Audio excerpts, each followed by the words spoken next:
croyons que tout au long des âges, dans ces derniers jours, au cours des dernières centaines d'années, les grands messagers ont combattu pour ces grandes choses. La justification par la foi, Luther, la sanctification par Wesley, le baptême du Saint-Esprit par les pentecôtistes. Nous croyons que ces éléments s'assemblent pour former le corps complet, comme le naturel et le spirituel. Quand un bébé naît normalement, quelle est la première chose? La première chose qui vient, c'est l'eau. La chose suivante, c'est le sang. Et la chose suivante, c'est la vie. 1 Jean 5,7 dit, il y en a 3 qui rendent témoignage dans le ciel, le Père, la Parole et le Saint-Esprit. Et ces 3 sont un. Ils sont un.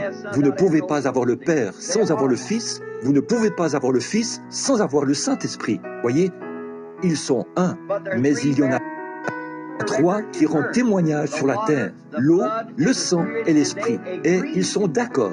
Ils ne sont pas un, mais ils sont d'accord. Voyez?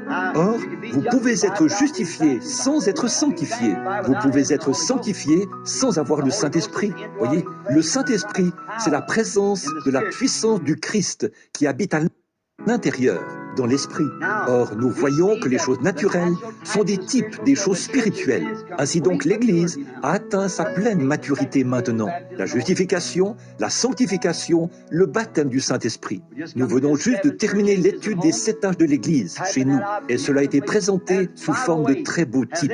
Et au fait, quelqu'un a-t-il déjà écouté ces bandes sur les âges de l'Église? La dernière fois, j'ai dessiné ces âges-là sur le tableau noir. Le Père Céleste sait que c'est vrai. Quand j'ai terminé ça, au mieux de ma connaissance, sous l'inspiration que Dieu m'avait donnée, cet ange du Seigneur que vous voyez sur la photo, beaucoup ont vu cette photo, n'est-ce pas? Cette lumière, elle est descendue là, dans la salle, devant environ 300 ou 400 personnes. Elle est allée là, le long du mur, comme une lumière, comme ça, et a elle-même dessiné ces âges de l'Église.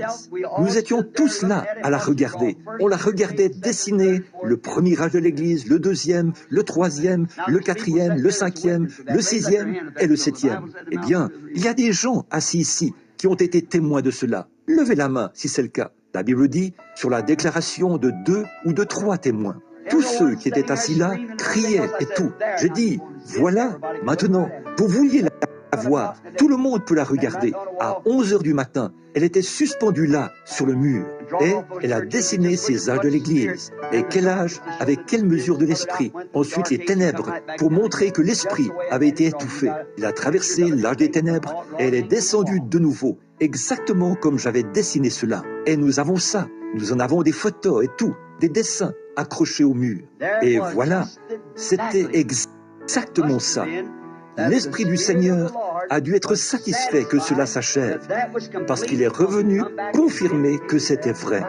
Et nous vivons dans l'âge de l'Église de Laodicée, l'âge de l'Église riche, qui pense qu'elle n'a besoin de rien, et elle ne sait pas qu'elle est nue, misérable, aveugle. Et elle ne le sait pas, voyez-vous. Donc, tout cela a été présenté en type.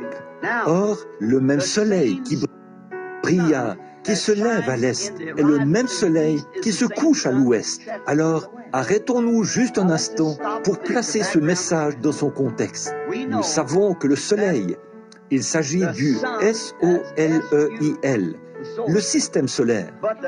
Mais le F-I-L-S de Dieu est descendu dans l'éclat de Dieu et la lumière de Dieu en Orient. Et 2000 ans se sont écoulés.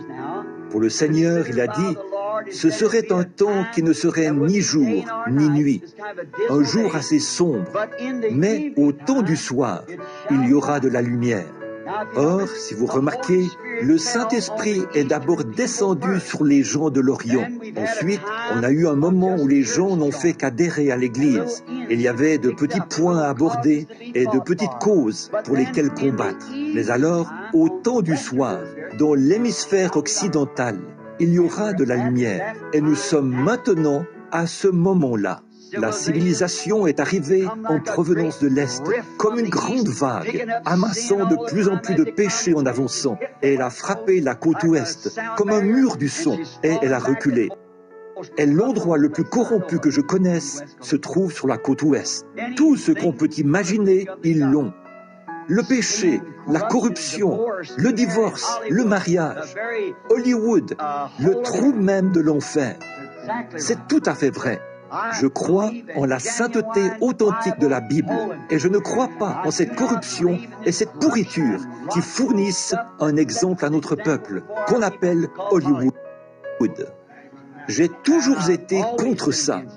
Et je pense qu'un homme qui a l'Esprit de Dieu en lui serait contre ça, parce que l'Esprit de Dieu lui témoignerait que c'est mal. Or, je pense que c'est l'un des... Autrefois, on allait à Paris pour se procurer des modèles de nudité pour déshabiller nos femmes. Maintenant, c'est Paris qui vient ici pour se procurer les nôtres. Voyez, c'est Hollywood qui tient le premier rang mondial.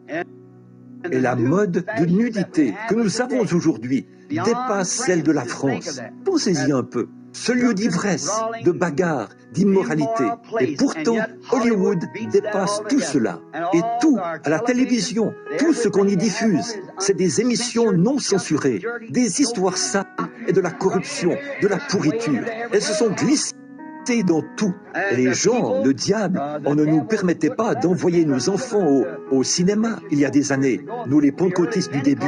Mais maintenant, le diable nous a roulés et il l'a placé juste là, dans la maison. Voyez-vous, alors il a réussi